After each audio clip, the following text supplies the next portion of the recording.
Good afternoon, everyone, and welcome. My name is James Fallows. On behalf of the New America Foundation, I'd like to welcome you for this exciting presentation we're about to have. I'm a writer for the Atlantic Monthly, but also a member of the New America Board, formerly the board chairman. I'd like to introduce myself and also Amjad Atala, who's the co-director of the New America's Middle East Task Force, who will be moderating the questions after the Prime Minister's speech. I'd like to greet also those, not just our overflow crowd here, but those who are watching online, the Washington Note, the Palestine Note, and the New America Foundation website.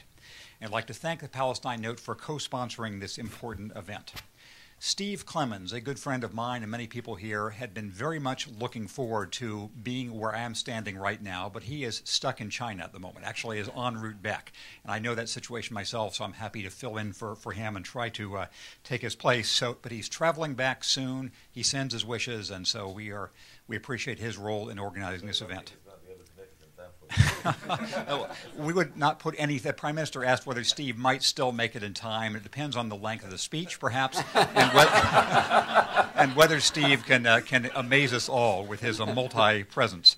I'd now like to have Fadi Al-Salamin, who's the Managing Director of the Palestine Note and a friend of the Prime Minister, to say a few words of welcome before we begin the presentation. Fadi? Thank you. Mr. Prime Minister, thank you for joining us. I want to thank all of you for joining us. I want to thank New America Foundation for co-hosting this event, and would like to welcome our viewers who are watching this event live on Palestine Note, the Washington Note, and the New America Foundation website. In Washington, it's never a problem to come up with talking points that could either defend or criticize Prime Minister Fayyad's work. But today I'd like to just tell you a small story that whenever I remember makes me think of what it means and how important the work that the Prime Minister is doing. It's about a guy who's a taxi driver, actually, in Palestine. He's about 60 years old. He has 4 fingers. And I asked him as we were driving, I said, so tell me, what do you think of the Prime Minister's work? And what he told me left me thinking until often of what he meant. He said, my son, I'm 60 years old. I lived all my life under occupation. This is the first time in my life, whenever I am standing in front of a Palestinian policeman, or whenever I am stopped by a Palestinian policeman, I can look him up straight in the eye without any fear. Not only can I look him up in the eye, but I can point my finger at his eye. I said, okay, that explains the 4 fingers. He said, no, that's how I was born. But what I mean is that for the first time in my life, I feel that the law is on my side. I hope you keep in mind this story and you think about it as we listen to the discussion. Again, thank you for coming and welcome.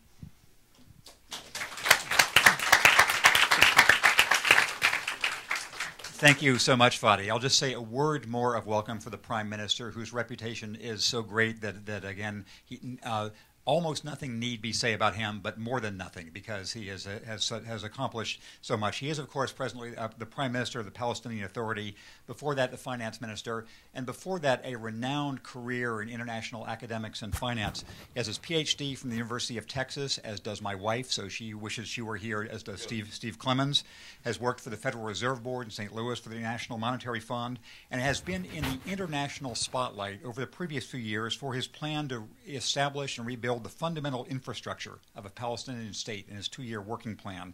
This has received praise worldwide of a kind that is hard to match. I'll just give 2 illustrations.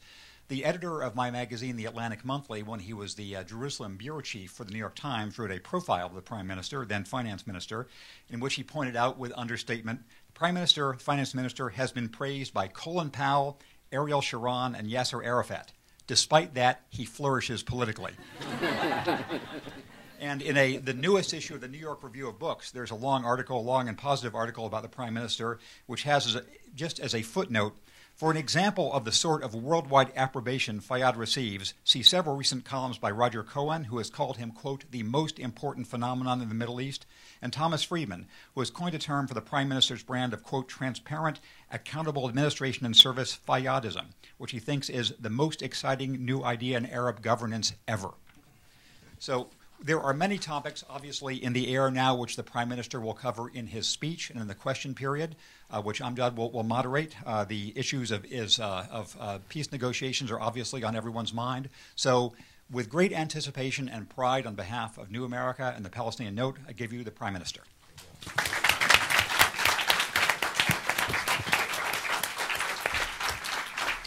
Thank you. Somebody forgot to tell me something about the format, how long I'm supposed to speak. I would like to give enough time to Steve to get here. 30 minutes? I'll try to do better and try to devote more of the time available this afternoon for questions and answers. If I run over, please do not hesitate to holler at me. Thank you very much, Jim. Thank you, Fadi, for the warm, kind introduction. It is indeed a pleasure for me to have the opportunity to address you. And through this forum, I understand a large number of people who have access to this forum through a variety of modern techniques and means. I thank New American Foundation for hosting this event and Palestine Note for co-sponsoring it. It is indeed a privilege for me to have this opportunity. It's coming at a time when we have just about crossed the halfway mark in the implementation of our 2-year statehood program, a program which we launched in August of 2009, entitled Palestine, Ending the Occupation and Establishing the State. So we're halfway through, as a matter of fact, relative to that starting date of August 2009. In fact, about 3 weeks ago, I took part in a public event in which we released another document based on that original program. It is entitled Home Stretch to Freedom. It's this document, some of you may have seen it. And what it is, what was intended to do, was to actually highlight in a summary form, as best as we could, key priority interventions which we in the Palestinian Authority intend to undertake in the course of what remains of the lifetime of this program. 2 years program is now 1 year. That's what's left of it. It's the home stretch to freedom, in fact. Because this program, indeed, when it was launched, was intended to provide the underpinning for the Palestinian effort, Palestinian responsibility, key responsibility of ours, to actually do our bit under the political process, and namely, to get ready for statehood, to get ready for that key deliverable of the political process. For that state of Palestine, we thought, was not going to be founded against the backdrop of a vacuum, but on the strength of solid, well-functioning, efficient institutions of government. That was the idea. Indeed, in an important way, that's how the Palestinian Authority should have been viewed, and that's what was intended to be at the time of inception. Palestinian Authority was not intended to be home for Palestinian people living in the occupied Palestinian territory forever as a governance framework. It was intended to be an interim mechanism or framework, something that was over time, within the course of 5 years, it was thought then, since the beginning of Oslo, going to transform itself into the institutions of a state of Palestine, which once again was and continues to have to be something that we expect to emerge on the territories occupied in 1967. Work did start in earnest to put together the institutions of government, but that work, as many of you no doubt know, stumbled for a variety of reasons. In any event, however perfect or otherwise that effort may have been, there comes a point in time in this effort of getting ready for that rendezvous with freedom, which continues to be a goal of ours. In fact, a goal for all peace-loving nations around the world, for everyone, because absent that, absent getting to the point where there is, at long last, freedom for all, freedom for the Palestinian people, the opportunity for us Palestinians to be able to live as free people in a country of our own, with justice for all, security and stability for all, that goal of lasting peace in the region will continue to be elusive. So there came a point in time, unfortunately, it took a very dramatic and highly tragic turn of events around mid-2007 in the form of the takeover of power by Hamas in Gaza, as everybody knows, for us to really begin to think in a serious way as to what needed to happen. For one thing, to avoid getting into those kinds of situations again. and for another to, at long last, really make a final and determined push toward that finish line. We tried at the time of greatest difficulty. As a matter of fact, I'm talking about the conditions that prevailed around mid-2007, when Gaza had gone the way it did, as everybody knows, and with state of lawlessness and chaos in the West Bank being at all-time high. Not that it was great before, but there was a very sharp deterioration. We did what we could to try to have security conditions improved as quickly as possible. But then as we got into 2008 and onward, with the political process still not showing much promise of progress, despite the effort made in the context of the Annapolis Conference and the expectation then that there was going to be something of a process that was going to lead to ending the conflict within a year since then, we felt it important to try to use that state-building agenda, something that we always viewed as necessary in and of itself, to use it as a vehicle, as an instrument, as a device, if you will, to try to provide a stronger underpinning for that political process, which has been and continues to be necessary. Why? Because it is that political process that we continue to count on as a means of getting us there.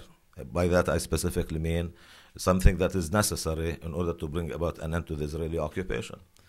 So we thought that we definitely needed to get on with it and put together an agenda aimed specifically at putting together the elements, the basic elements that we thought were necessary in order for there to be on the ground a critical mass of positive change consistent with what is known as to having to happen to conform to the standards of statehood as they are known.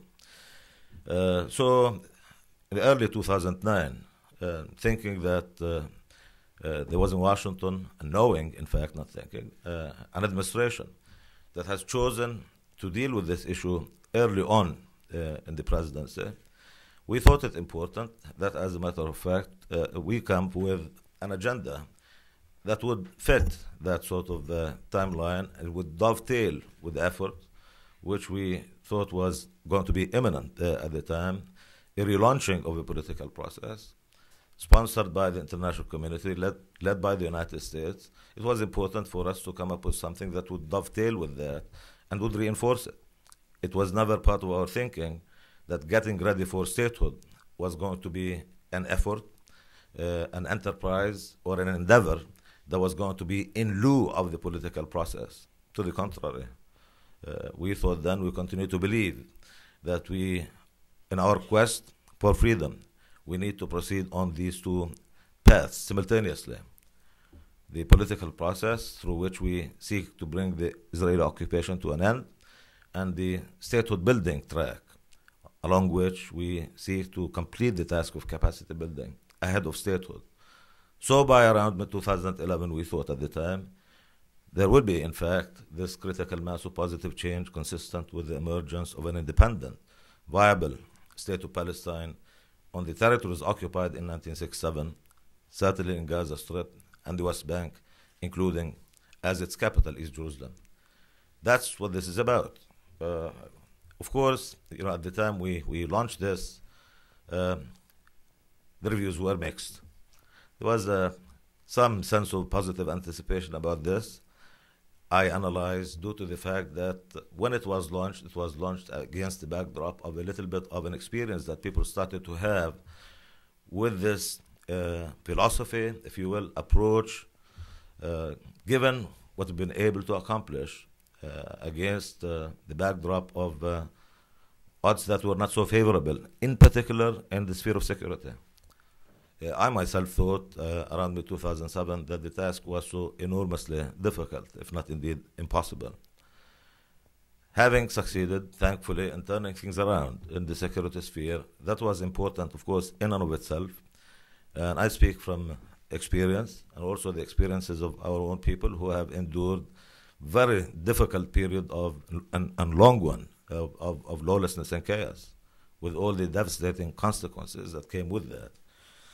That, of course, as I said, was important in and of itself.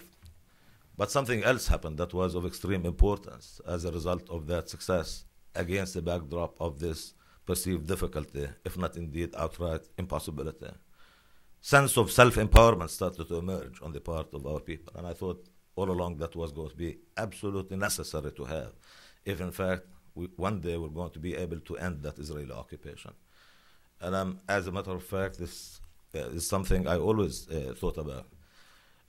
More than 4 decades of Israeli occupation and the suffering and misery which our people endured before then, as a matter of fact, have those decades brought with them a sense of defeatism, I analyze, which manifested itself in one of 2 ways, as a matter of fact. One was submissiveness, if I may describe it this way, sense of, well, there's not really a whole lot we can do about anything. And the other side of that coin, as a matter of fact, was belligerence. I argued always, and I still maintain, that we Palestinians are not going to really get to where we're going, to freedom, to be able to actually live as free people in a country of our own, being either submissive or belligerent. The path that we charted was one that I believe, with modesty sensibly, tried to move us Palestinians from the point or from the corner of being just reactive to things to being proactive. There is a state that is to be built in the framework of the 2-state solution. One of those 2 states exists and has existed since 1948. The other was to emerge, happens to be a state of Palestine. Our effort, as I said, was viewed different ways, one of which it having been described as an exercise in unilateralism. It was, in fact, attacked as an exercise in unilateralism, especially from the Israeli side. Not everybody, but some.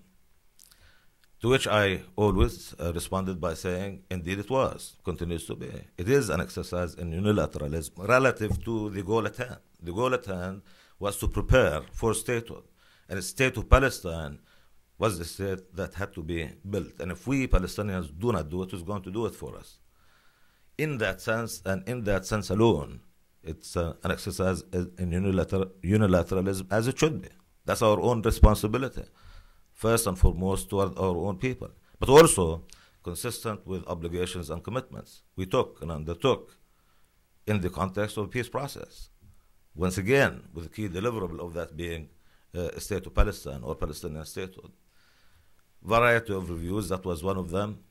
There was that sense of positive anticipation for the reasons I mentioned, but there was a great deal of skepticism as well generally, with me early on being asked questions as to, well, how realistic do you think this is?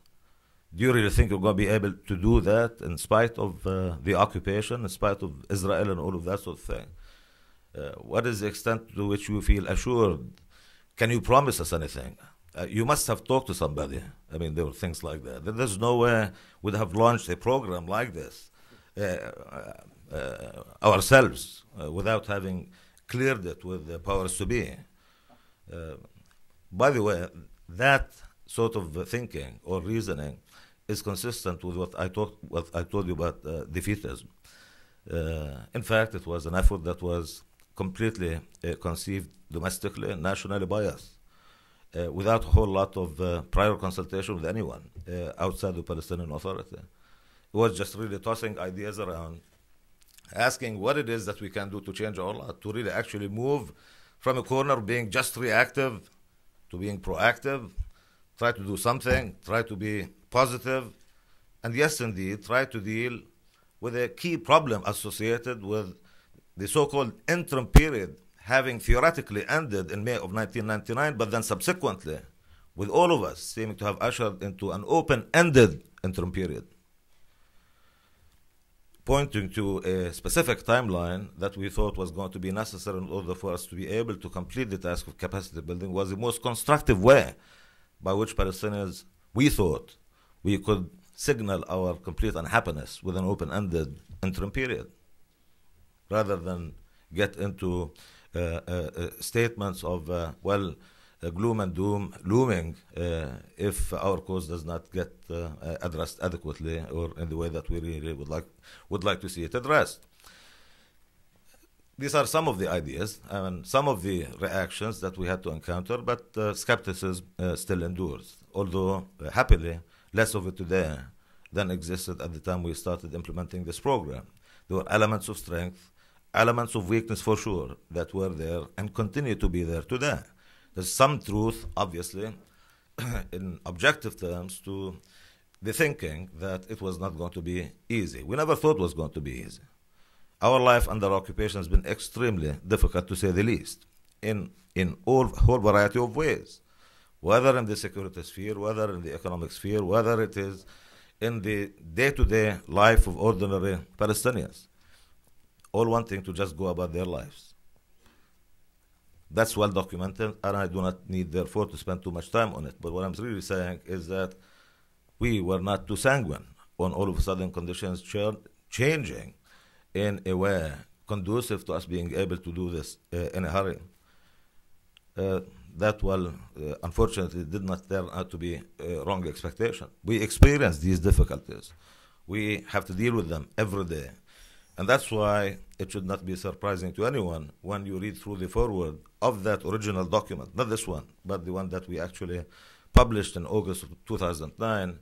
It says that this is about building a state in spite of the occupation, with a view to expediting bringing it to an end.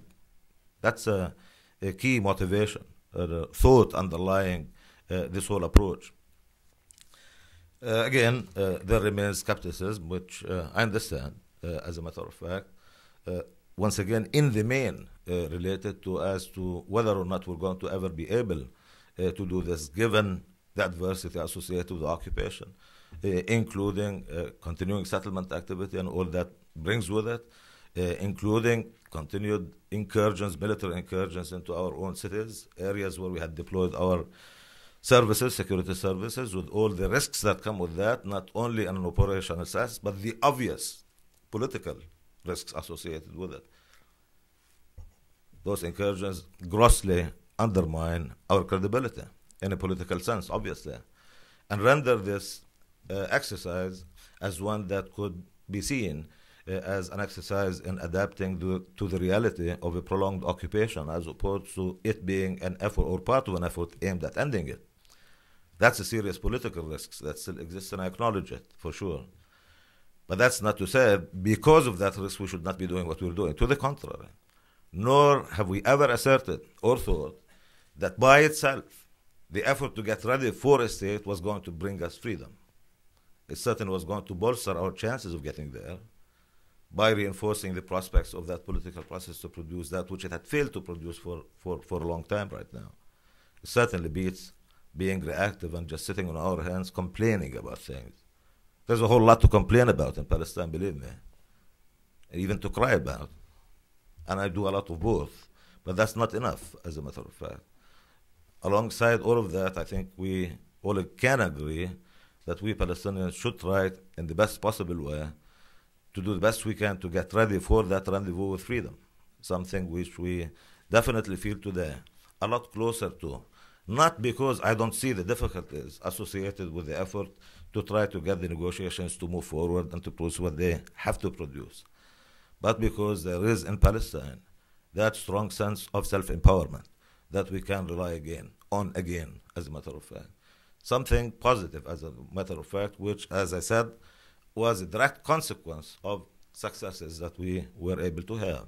People started to rally around this. It's not that everybody agrees, but people are willing to give this a chance. And in the process, I saw a process of transformation get underway. Once again, from a state of mind that is skeptical, and most of the time outright cynical, to one that is starting to begin to entertain this as a possibility. That's part of the power of this paradigm. Ladies and gentlemen, I submit to you respectfully. It's transformative power, not only vis-a-vis us Palestinians, but also vis-a-vis our Israeli neighbors, with whom we would want to live in peace and stability in a durable way. I say this because this is not an abstract exercise. I mean, this is not an exercise in abstract ideology. This is very practical. It does start, the program starts with a clear statement of values, or as I call them, foundational principles on which that state of Palestine is to be founded, given our tradition, given what we Palestinians all along have wanted to see as key attributes of our own state, a peace-loving nation, one that would want to coexist, one that wants to be open to the brilliant contributions of others, one where tolerance reigns supreme, openness, cultural sensitivity, values that indeed are universally shared. The transformative power of this program and its implementation lies in its implementation in a manner that's consistent with developing a perception of possibility relative to the attainment and full respect and regard for those values and foundational principles. That, I believe, is what we're doing. And in the process, we may have already succeeded in beginning a little bit of debate on the Israeli side. That in itself is useful. My own perception, ladies and gentlemen, is that there is a significant majority in favor of a solution on the basis of two states living side by side in peace and harmony still today, on our side and on an Israeli side. I do not believe that there is a majority on either side that believes that that solution can materialize due to the difficulties of the past years. Part of what this program was intended to do, and I believe is doing, is, as a matter of fact, to begin by creating a sense of possibility about this, to increase the number of those, the percentage of those on both sides that subscribe to this as being a possibility. That's part of its transformative power, as indeed we move along this path to freedom, transforming Palestinian statehood from the realm of the concept, the abstract concept, into something that is thought of as possible, and then ultimately, I hope, that rendezvous with freedom, reality of State of Palestine in the form of strong, competent institutions of government, in a way that cannot be ignored by anyone looking at us from any corner of the world. That would have enormous power. If that political process will not have produced an end to the occupation by around mid-2011, which now is goal of policy in the United States, well then, the bet that we took at the time, we made at the time, was that the power of having that reality emerge would put so much pressure, would exert so much pressure on that political process to produce that which it had failed to produce. That's the theory, that's the idea. That's what we've been working on. Again, this continues to be subject matter of intense interest on one side, on the other, but certainly had generated a healthy debate. A debate that I look forward to having continue in the course of this meeting, for which I'm thankful to the New American Foundation for holding, for making possible. But before closing, let me tell you, I'm encouraged, as we have just crossed that midpoint, so to speak, on the way, on the path to freedom, as I call it. I came to Washington from New York, where I took part in a meeting for the donor community, a meeting that takes place twice a year. Last meeting took place in April, spring of this year, in Madrid. At the time, I was asked by participants, so describe to us where you feel you are relative to the objectives that you set out for yourselves in the timeline of 2 years for completing the task of capacity building.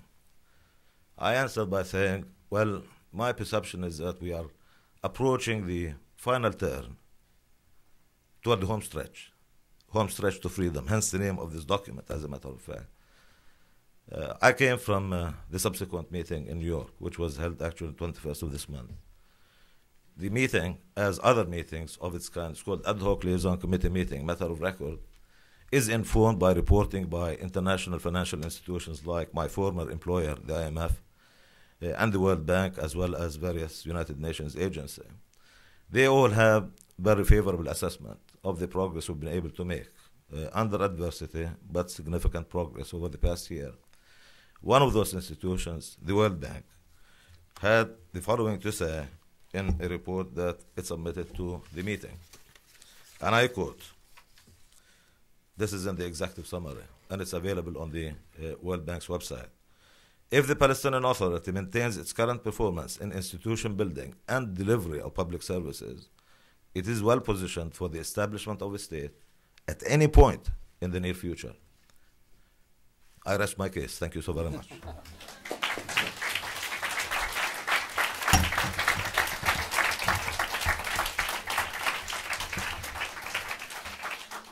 Thank you, Mr. Prime Minister. That was an excellent presentation and a very compelling Palestinian nationalist narrative. One that I think hasn't been heard enough in Washington, D.C., one that hasn't been heard enough in the United States. I very much appreciate you sharing that with us. I'm Amjad Atallah. I co-direct the Middle East Task Force here with my colleague Daniel Levy, who's not here only because of the holidays. But we very much want to thank the Palestine Note. We want to very much thank Fadi Salam for his support of this event and for making it possible. Now we're going to take questions for the Prime Minister now, and I'm going to ask that everyone only ask one question. I'm going to ask that they not be two-parters or three-parter questions or comments framed as questions. I'm going to ask you to make real questions. We're going to try to keep it lively and keep it moving and get as many questions as possible. Forgive me in advance if I interrupt you or if I'm a little bit rude. It's just because I'm trying to move on and get as many people involved as possible. I'm going to start by asking the first question myself, and it'll be an example of a short question. Two-part short question. Mr. Prime Minister, you've spoken about Palestinian freedom very evocatively. I think it touches people right in their hearts. What does it mean next year, if everything goes according to plan? What does it mean for Palestinians to be free? What are the practical ramifications of that?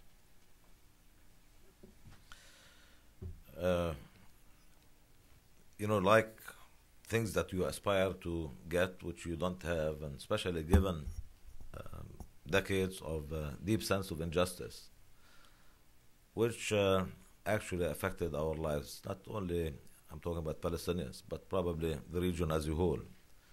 And indeed, in my humble opinion, a major contributor to strong sense of rejectionism that has engulfed the region for quite some time was actually the sense that there was this injustice that keeps going without being redressed.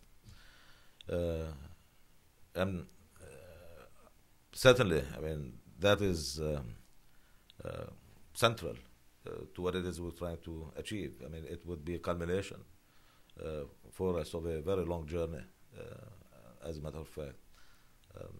I think it's coming, for certain.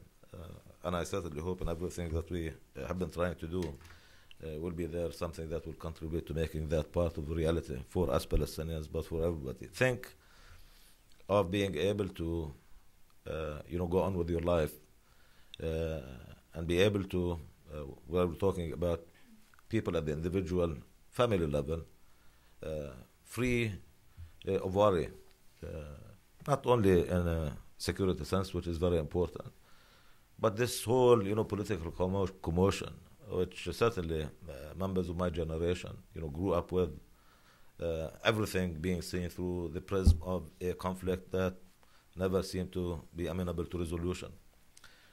Think of the massive, enormous energies that by itself would unleash, with us really having an opportunity to focus on issues that matter to development, and not only in economic terms, but in social and cultural terms.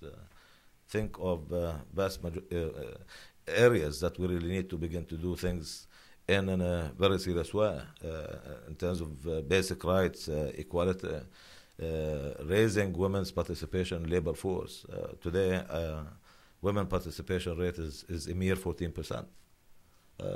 That's terrible. We need to really have that change.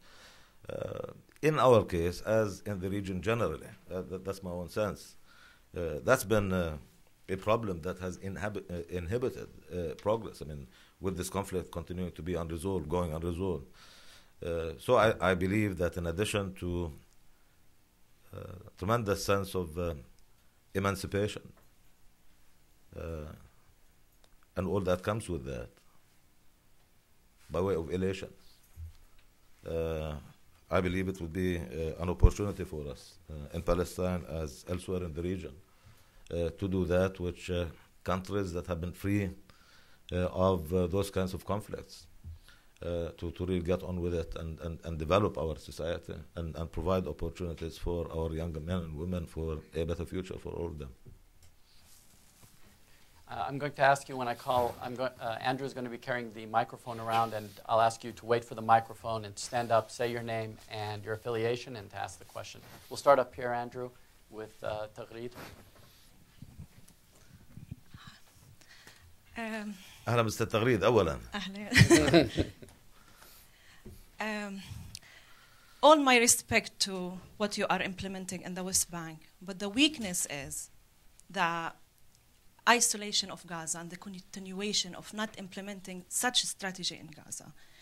My question is, like, if this to continue, how can a peace agreement to be implemented, given the division? You know, you cannot talk about a Palestinian state only in the West Bank. What about Gaza? At the same time, you have Hamas on the ground, and Hamas is a reality. How can you deal with that reality? I mean, like, they can obstruct any deal. So how can you engage them? I understand the threat by the Congress to stop the financial aid to your program. But I think when it comes to the Palestinian cause, I think the importance will be the unity among the Palestinians in order to implement any kind of future agreement. Thank you. For those of you who don't know her, that's Taghreed Khudari, whom I had pleasure of working with. She was an assistant for me when I worked with the IMF in Gaza, as a matter of fact, in the mid-90s. Ahlan wa sahlan, good to see you. Yes, of course. There are conditions that are absolutely necessary for us to be able to get to the point where the occupation is over with and where we have that state. One of which is something that I thought about extensively and we have covered, which is getting ready for statehood in the form of institutions of state capable of delivering services effectively, equitably, and transparently. Institutions not only in the West Bank but also in Gaza, because that state of Palestine, as I said, in my view anyway, will not emerge unless it is a state in the West Bank and Gaza with East Jerusalem as its capital. So that's an integral part of our thinking. Even if we are successful in turning things around completely and building to very high international standards in the West Bank with no resolution to our own domestic situation, that state of Palestine would continue to be a fairy tale, not part of the reality. So there's no question in my mind that's a key requirement. That's a key requirement. Not only because we need the institutions to have the coverage there and the capacity to do what we have been trying to do in the West Bank, but politically speaking, not having Gaza back united with the West Bank is definitely a disqualifier, if you will, from our point of view, before it begins to be a disqualifier from the point of view of anyone internationally. This is at least my own view, this is a political problem. Fundamentally, at its core, it's a political problem, and therefore, like problems diagnosed as such, it requires a political solution. As you know, a great deal of effort has been made, exerted, to try to get us to the point of reconciliation, because this is really about political division, not so much an issue of geography. It's political. That effort, in my view, has focused extensively, perhaps too much, on political differences, meaning differences in platform, as opposed to or at the expense of other practical considerations, which I believe are a lot more relevant to the task of building a state for certain. Key amongst which is security.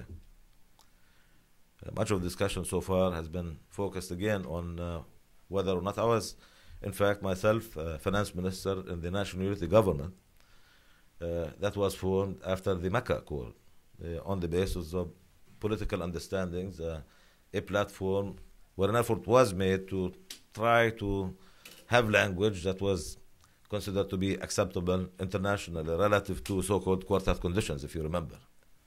But that did not last very long. That government actually came down in 3 months, as everybody knows, and take over power by Hamas in Gaza. I was there and I was witness to this firsthand, up close. There was not really much stability at the time.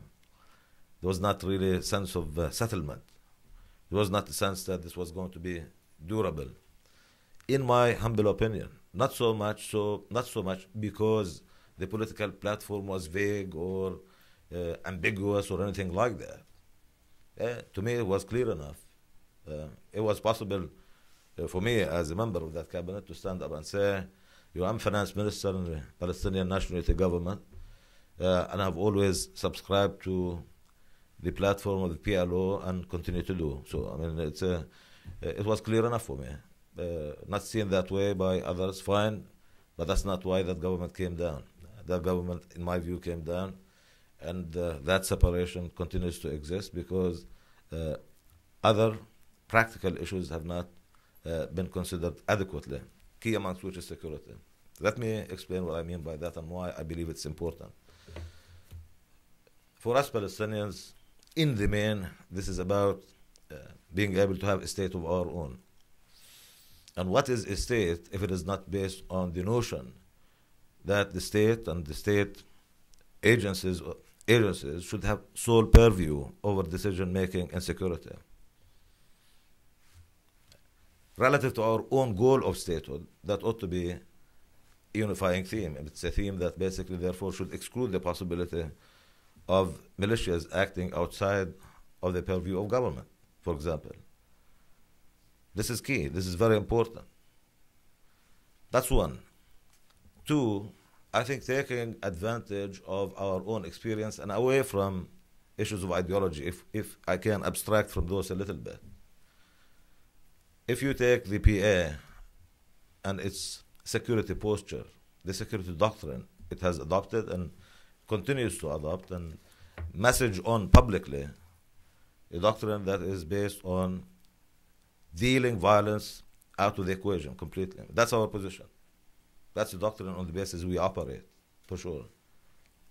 That's what we say it is, and we act accordingly.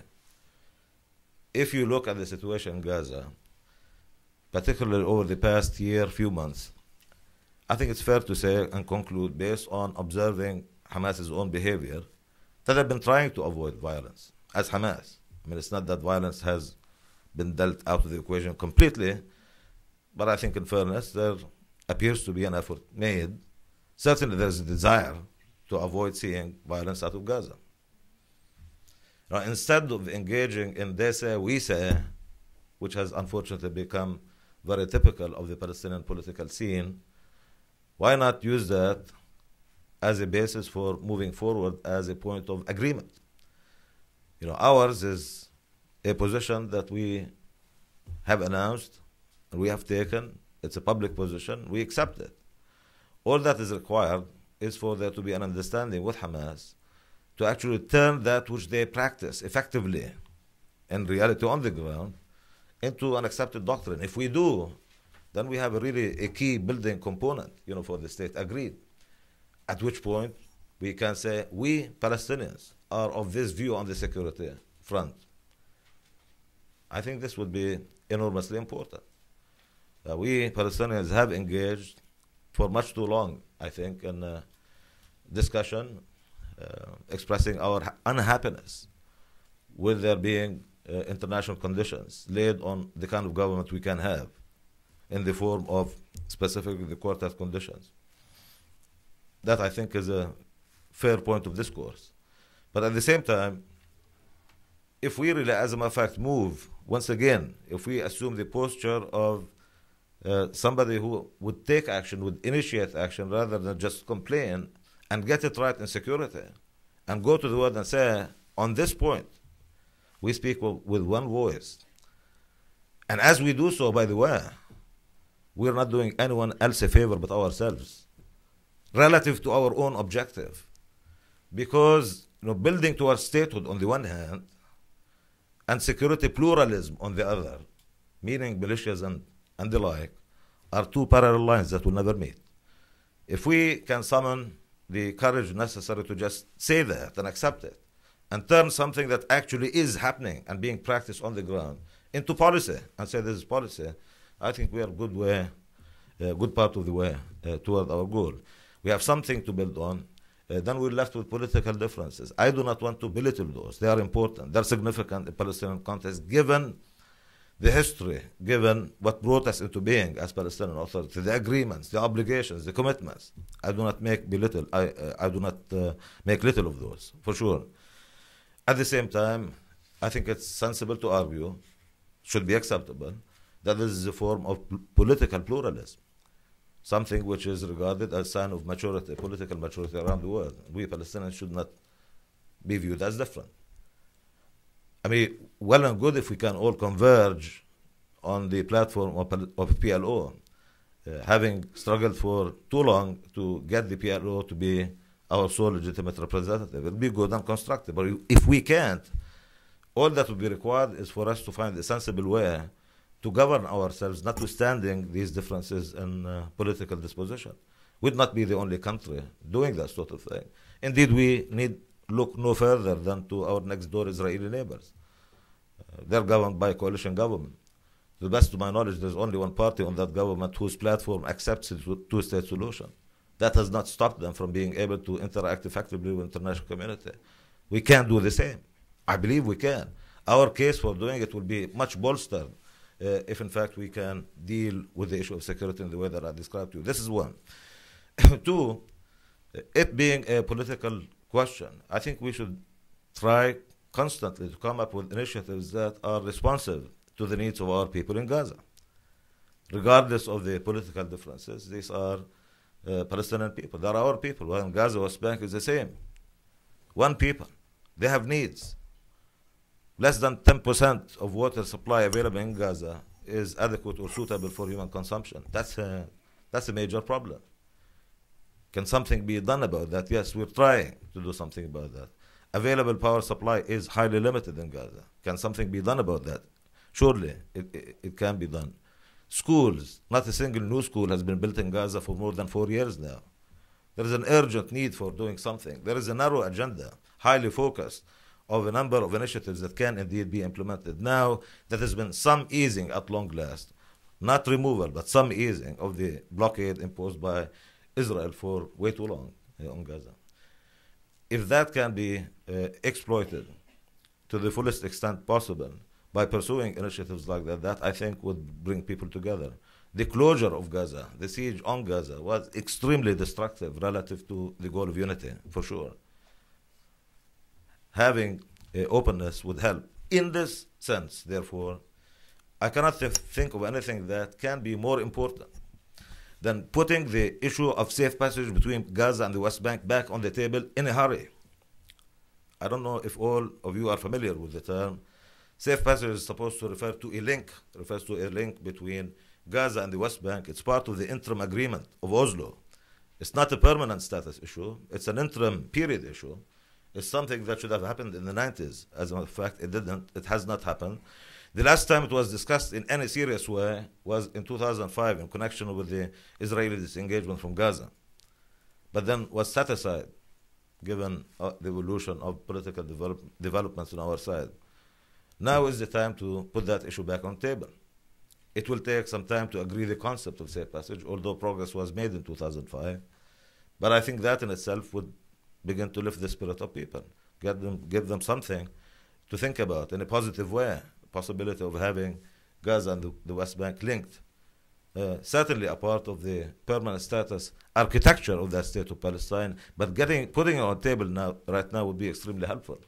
There are a number of other things, but I think the more we move in the direction of trying to address issues in a practical way, away from what ideology pushes us to the better positioned we are, in fact, for getting this issue resolved. There are a lot more complicated issues around the world than this one.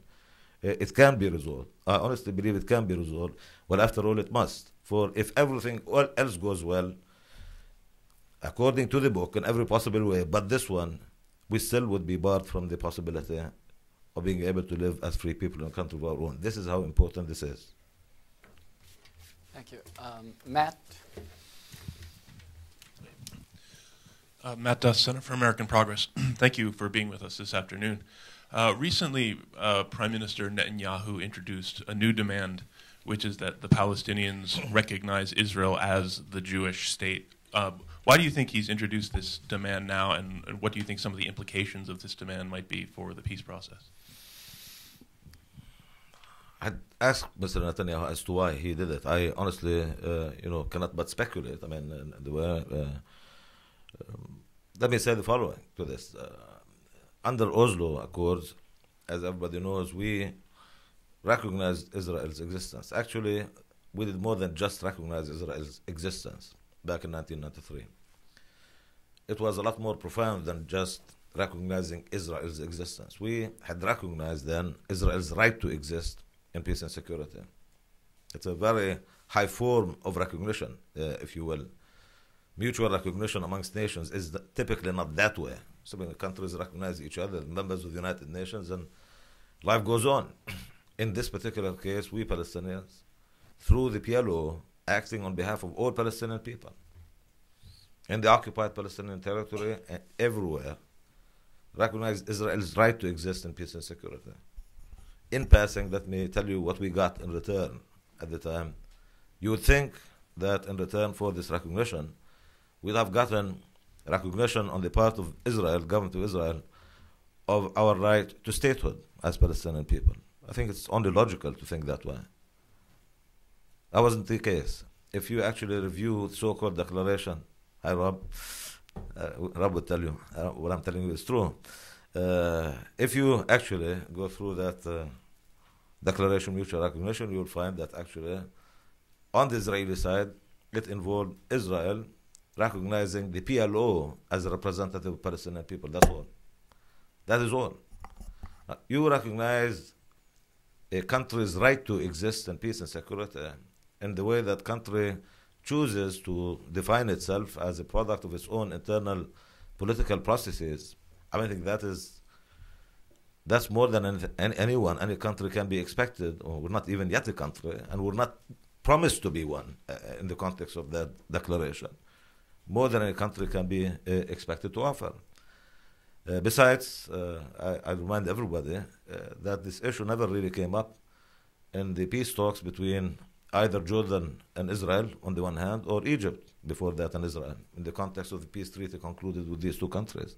Nor am I aware of that being raised as a demand or expectation of any other nation around the world. If it is intended to deal out the refugees issue out of the equation, let's address that for what it is. The refugees is an element, the refugee issue is an element under so-called permanent status issue. It's one of those permanent status issues that need to be negotiated, and the negotiations are underway. If that's the intention, well, that's then a clear attempt at really taking one issue out of negotiations and in a way neutralize it before you begin negotiations. That would not be right. Lastly, that issue, refugee issue, was accepted by the government of Israel in 1993 as an element for later talks in the context or in the form of permanent status negotiations. It's not that nobody forced them to. It was part of their commitment to try to preempt a discussion on that would not be right. So that's really what I have to say on this. Said? Thank you. My name is Said Erakat from Al-Quds Daily Newspaper. Good afternoon, Mr. Prime Minister. نعرفك يا سيدي. أهلا فيك. Mr. Prime Minister, suppose that a year from today the talks remain stalled and the current negotiations don't yield anything like the preceding ones. Will you go through with your pledge to declare a state unilaterally and independence unilaterally? Thank you. Declaration of statehood is above my pay grade, for one thing. This is about getting ready for statehood, not about declaring one. And we believe that actually on the strength of getting it done, do not underestimate the power of this concept. Power of ideas, after all, but ideas put into action, turned into action, facts on the ground. I believe in the transformative powers of this concept, really. And the more and more people begin to invest in this, powers to be begin to invest in this. I do not mean financially or economically, morally, sentimentally, politically. The more, that state of Palestine would be likely to be thrust into the realm of reality.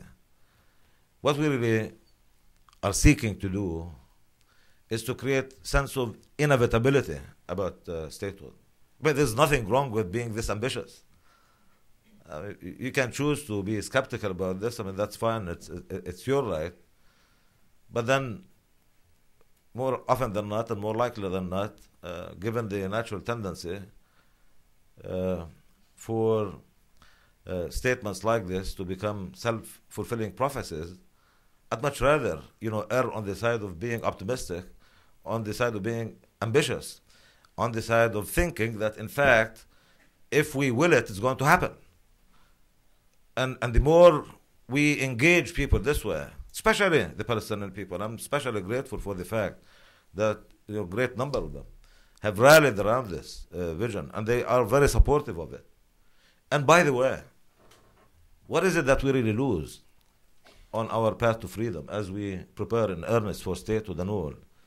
If there are all kinds of difficulties and obstacles thrown in our way, etc., to the point where the effort stumbles, where even it may be derailed or whatever, what is it will we have lost for trying? Is it the 120 schools that we were able to build over the past 2 years, or some 1,700 kilometers of new roads, or 1,400 kilometers of new water network, etc., etc., etc.? This is not luxury. These are vitally needed and important infrastructural services, both physical and social. A lot of people, especially, actually Palestinians, especially, they look at what we do and what we're going through, and they all are of the view that, what we really need to do, our goal ought to be steadfastness. We believe in that, actually. This is what this is about. It's about steadfastness. But let me tell you what more we are for. We're not for steadfastness as a slogan. We are for steadfastness acted upon to make it possible. I mean, it's one thing to call on our people from thousands of miles away to be steadfast in the face of this occupation and the adversity. It's quite another to do something to make it possible. What is it that this program does on the path to freedom is actually provide the means for our people to be able to persevere and withstand the adversity of this occupation and stick around on our land, exercise our right to life on it for one day longer and for the day that follows and the one that comes after that, until we get to that point where we are able to exercise our right of self-determination in a country of our own. That's what this is about. So let's think positively about this. Let's think it can get us to where we're going. That does have power of its own. I believe in it.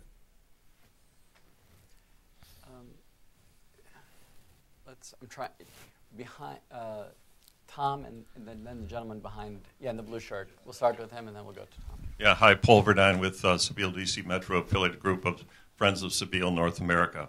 Mr. Prime Minister, as you might know, the international boycott, divestment, and sanctions campaign is beginning to attract attention in the United States. I myself am leading on a monthly basis boycott demonstrations here in the Washington area. My question is this. Several months ago, the Palestinian Authority called upon the Palestinian people to boycott Israeli products produced on the West Bank.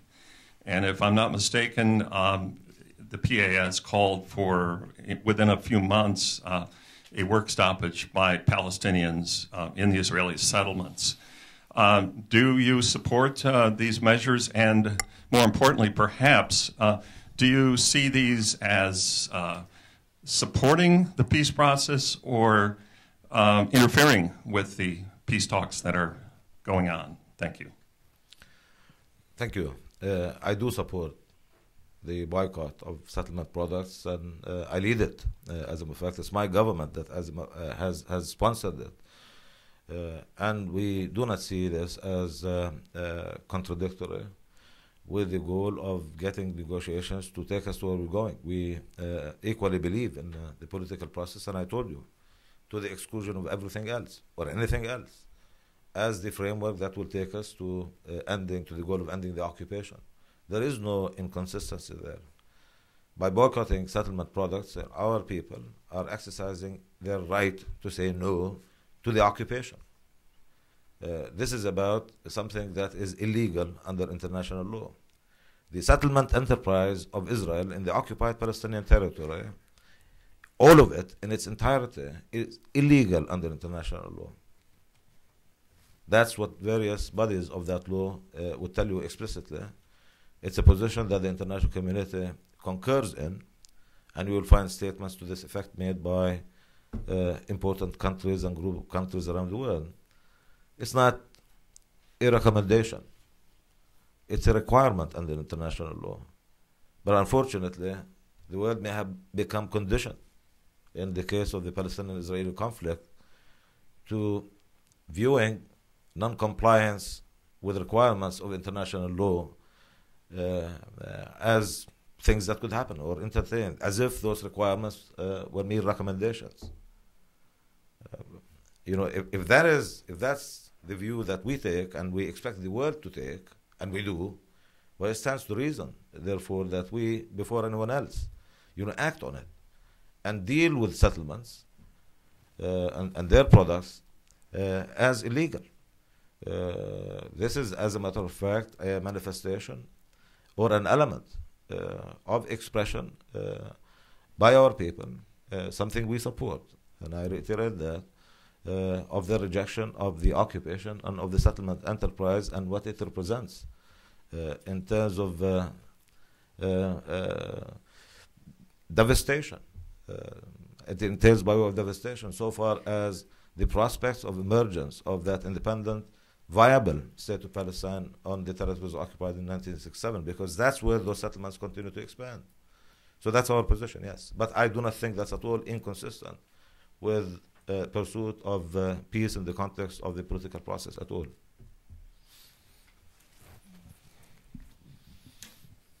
Thank you, Mr. Prime Minister.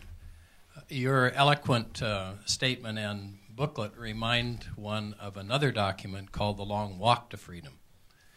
And my name is Tom Getman. I'm a NGO executive most engaged in South Africa and the Middle East. And the Palestinian Solidarity Movement of clergy and lawyers in South Africa wanted to know about Hamas. So Talat, thank you for asking that question.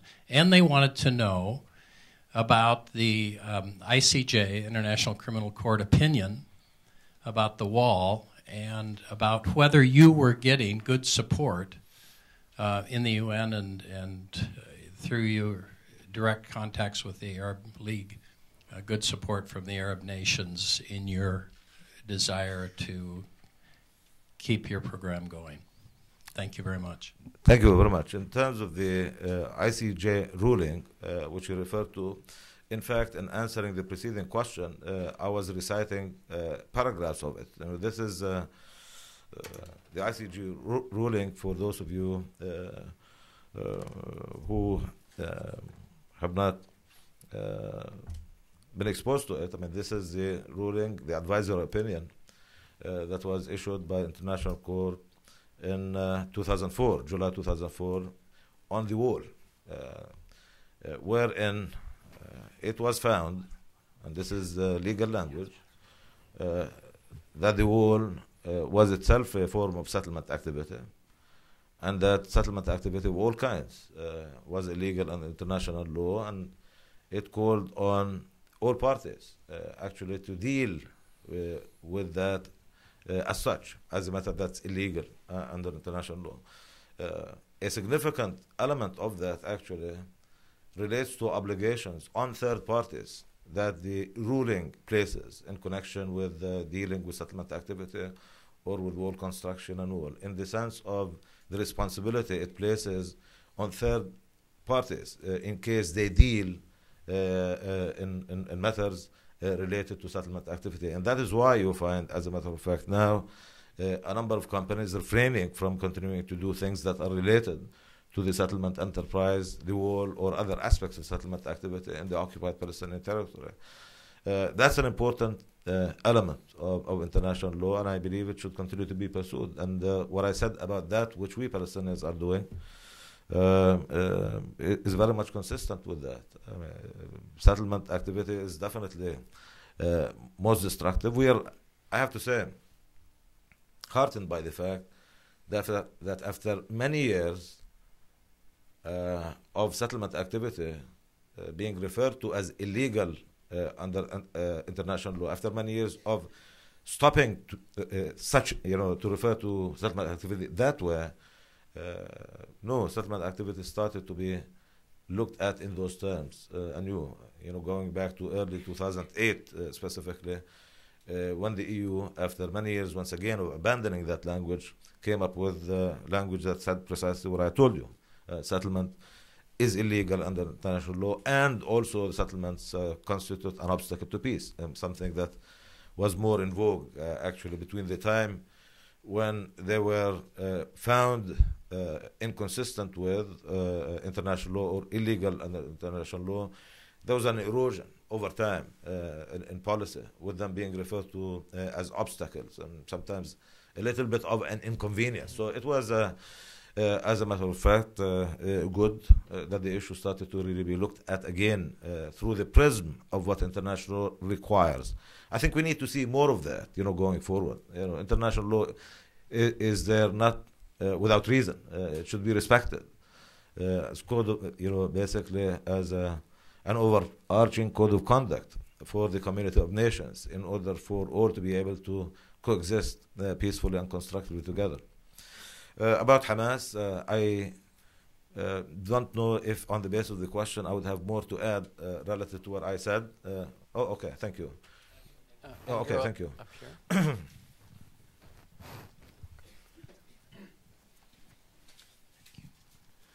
Mohammed Wafa from Middle East Broadcast Network. I will go back to Gaza issue, but I will ask from other angle. You are in the process of infrastructure building, and as you mentioned, some problems in Gaza concerning electricity, sanitary, water, and other things. Do you do anything for Gaza concerning these issues? And do you have any administrative powers over Gaza at the moment? If yes, please in details. Thank you very much. The answer to the latter question is to a very limited extent. We do, but in a limited way. Obviously, we're not there, and our presence is not effective as a governing body. And I say this with deep regret, obviously, but that's these are the facts of the situation as they are. In terms of doing things in Gaza, over the years of the siege, and there have been long years of siege on Gaza, in addition to the state of separation, our capacity to do things in Gaza as Palestinian Authority was limited to what we could do by transferring money through the banking system to Gaza. On average, the Palestinian Authority has been spending about $120 million per month. So over the past 3 years, the Palestinian Authority has spent over $4.3 billion in Gaza in the form of salaries, social assistance, and also spending on other programs, including electricity, for example, provision of electricity, health services, as well as education, to the tune, once again, of $120 million. It's not a well-known fact, but it is a fact nevertheless, and that's what has been happening. Now, our capacity to implement projects under existing conditions has been limited. For one thing, there's the siege. There's the siege imposed by Israel, which basically prohibited the entry of goods that are required for infrastructural developments, building material, cement, and what have you. You can't pursue development under those conditions. Not to mention, of course, the state of separation. Part of our own, problems contributing to that. This is not to say that we were not able to do anything at all over the period, even before Israel started to ease the restrictions on Gaza. and that easing is still limited. It still doesn't allow imports fully to get into Gaza, and most certainly does not allow exports yet to leave Gaza. So there's still work to be done there for the siege to be lifted, for the blockade to end completely. But even under the conditions of tight and severe restrictions, and the PA was able to pursue some development projects in Gaza. Over the 3-year period, up until the point when Israel started to ease the restrictions, the PA had spent about $260 million on development projects, particularly on wastewater. That started before the easing. The Palestinian Authority is directly involved in this. In the period ahead, we look forward to being able to, on top of that, which we have been doing in terms of transferring money to pay for salaries, services, and provide support for health services and education, to really actually invest heavily in infrastructure in the areas that I mentioned to you. I mentioned schools, for example, water. Solution to the water problem is not that difficult. Before or at the time of Israeli disengagement of Gaza, the idea was for there to be the possibility for us to buy water from Israel into Gaza. We have initiated discussions with the Israeli authorities on this to see if we may not be able to do that now. I think that would be the easiest way in which the water problem in Gaza can be alleviated. Similarly, on electricity, we're trying to do the best we can. In the process also, bring about an improved performance on the part of the electricity distribution company in Gaza. It has not been collecting much on the bills on the energy it sells. Early on, no more than 10 to 15% of the bills, which is really very, very low rate of collection. We work very hard to really get that company to begin to collect. We understand poverty for sure, and we most certainly would want to take care of the needs of the poor, and we'll continue to. We have been doing that and we'll continue to do it. But what about not collecting from people who are able to pay? That should not be acceptable. Working through that logic, we were able to actually get the company to improve its performance and thereby reduce its reliance on treasury resources to actually buy the fuel for the power plant in Gaza. Even with that, the Palestinian Authority would continue to pay something like $10 million a month for electricity imported into Gaza from Israel. That continues to be the case today. Nevertheless, we're working with the company in Gaza, even though physically the PA is unable to exercise any degree of meaningful control in Gaza, but we're working with them to actually improve their performance more, so their reliance on treasury resources would diminish. That's, by the way, a part of the capacity building effort, whether in Gaza or in the West Bank. It's an example where even though we're not there, targeting positive outcomes, targeting improvement, whether in Gaza or West Bank, brings about better performance. And that in itself, by sidestepping issues of ideology and endless debate about right and wrong of position A, position B in political sense, it gets things done, and that's what it's about. So we have been doing things, and we look forward to being able to do more, particularly in the form of reconstruction and pursuit of development projects in Gaza. Pleasure. Rhonda? Thank you. Rhonda Fahmy-Udom on behalf of the Palestinian Business Committee. Mr. Prime Minister, we heard or saw a stunning endorsement by Secretary Clinton, I think it was the day before yesterday, of the Arab Peace Initiative. I think that's what it's being called now. Do you think she may have done that for two reasons? One, to encourage the donor community to be more generous and fulfill their pledges. And two, do you feel that it would be helpful for you in your visits here in the United States, where very little is known about the Peace Initiative, which I think was introduced and agreed to in 2002, but rejected by the previous administration. Do you feel it's helpful to educate lawmakers on Capitol Hill and the media here about the Peace Initiative and how it would help you in Palestine? Thank you. First of all, yeah, it is known as the Arab Peace Initiative. It's always been known that way, and you're right. It was launched and endorsed by Arab League Summit, and that was held in Beirut in spring of 2002. Been around a long time, and for a while, not a whole lot of attention went to it. In recent period, there has been a serious attempt at bringing it out more in public domain and for there to be more awareness of what it actually means and promises in terms of promise of complete normalization with the Arab world. Actually, beyond that, members of the Islamic Conference, 57 states of them, with the State of Israel, in the event that Israel withdraws from territories occupied in 1967, not only insofar as we Palestinians are concerned, but also Syria as well as Lebanon. That's what, in essence, what that initiative is about. I'm oftentimes I hear the point made that this initiative is not that well understood. I mean, it's as simple as I said it is. I mean, just withdrawal, normalization, withdrawal, normalization, withdrawal from territories occupied. There'll be normalization with all countries in the region, members of the Islamic Conference. How complicated is that? I mean. So that's, I hope actually in a serious way, there'll be more interest in this as a framework. I don't think it'd be fair to say that the previous administration did not accept it, because as a matter of fact, as part of historical record, you will find that the Arab Peace Initiative is referred to formally in the roadmap, and the roadmap to peace was agreed to by the parties in April 2003. It became actually an integral component of the international body of laws governing the conflict. So in that sense, no, it's been around pretty much since it was launched.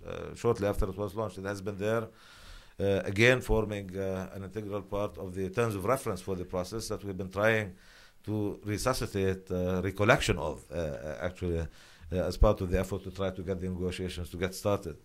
So I hope so. I mean, it definitely should be reassuring because that's what it is about, and we most definitely would continue to proceed in ways that not only would get this to be a matter of greater attention and interest, but certainly related to that, a way in which we can add to the reassurance and to people, particularly in Israel, beginning to think about the better prospects.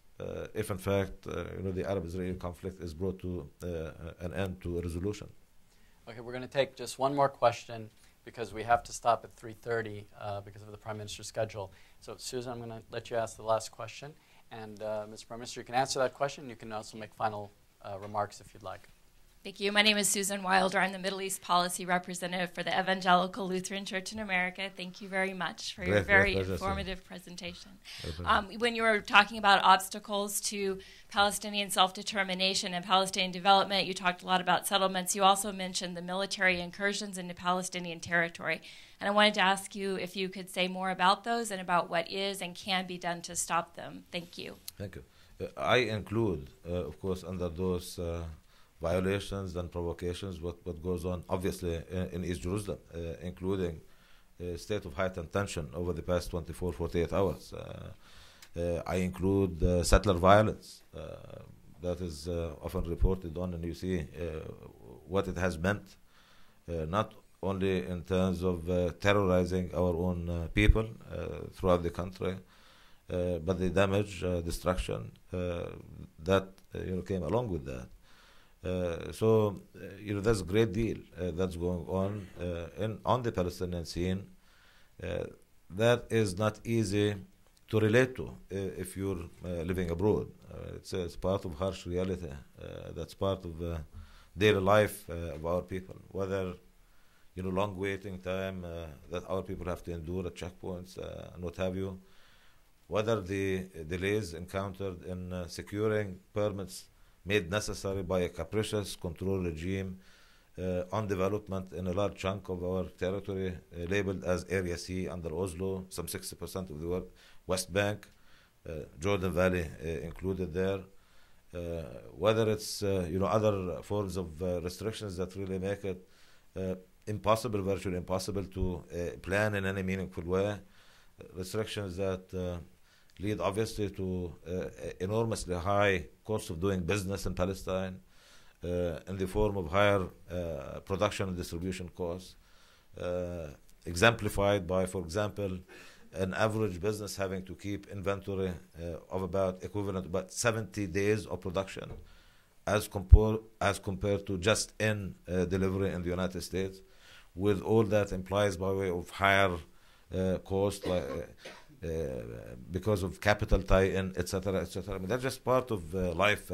We should not get used to, all of these difficulties. We should continue to work. We should be patient, but ever so determined to really persevere, to dismantle this capricious regime of controls, which has become and continues to be, unfortunately, an integral part of the Palestinian scene.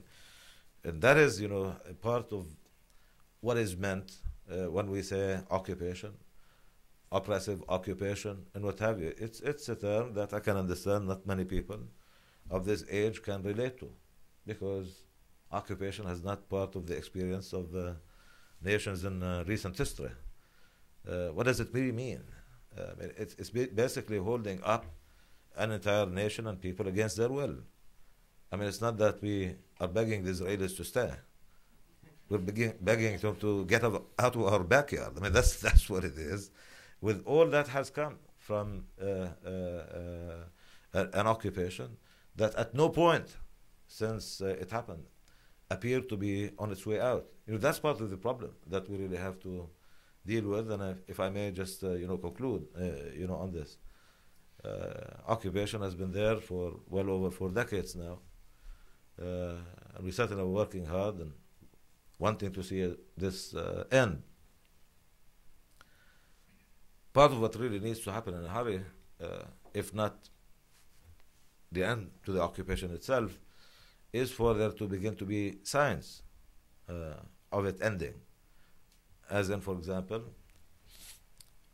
manifestations or events suggestive of an occupation on its way to ending. An occupation regime that's being rolled back. We don't see that. I mean, okay, the occupation is not ending today, but at least, consistent with an objective of the political process, one of bringing this conflict to an end in a year. I mean, if that's going to happen, it stands to reason that one should be right in expecting to begin to see the occupation beginning to be rolled back. This could take a variety of forms. Dismantle the capricious control regime that's enforced, has been enforced. For example, among other things, allow us Palestinians to begin to have formal security presence in Palestinian population centers, outside of the cities, beyond the cities, that is. That begins to suggest to our people, well, look, things are happening. It looks like that will be going to become a state. That, by the way, would reinforce the prospects or the capacity of that political process to deliver. Ladies and gentlemen, I view that which we're doing as necessary to really bring us to freedom and justice, for all, peace and security for all. It's necessary. Is it sufficient? No, by itself it's not sufficient. But what we're doing definitely beats the alternative of doing nothing, for sure. For one thing, it has inspired our people, for certain. It brought with it renewal of sense of hope and possibility, which is absolutely important. And in the process, I hope it will have inspired, and if it has not, to begin to inspire, actually, nations around the world to really begin to actually rally around the cause and cheerlead the effort toward the finish line, toward that rendezvous of freedom. Thank you so very much. Appreciate it. Thank you.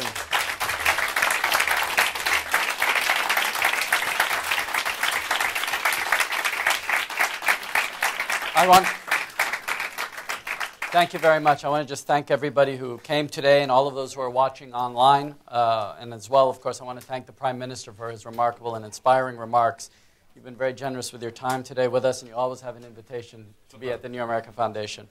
I also want to thank Fadi Salam again and the Palestine Note, as well as the staff of the Task Force of the American Strategies Program, Andrew Leibovich, Tom Kuch, Jonathan Geyer, Rebecca Liftman, and the NAF event staff, Stephanie Gunter, Kirsten Gilbert, Troy Schneider, and Mike Jones, and of course our friend Jim Fallows. Thank you very much. Okay. Thank you.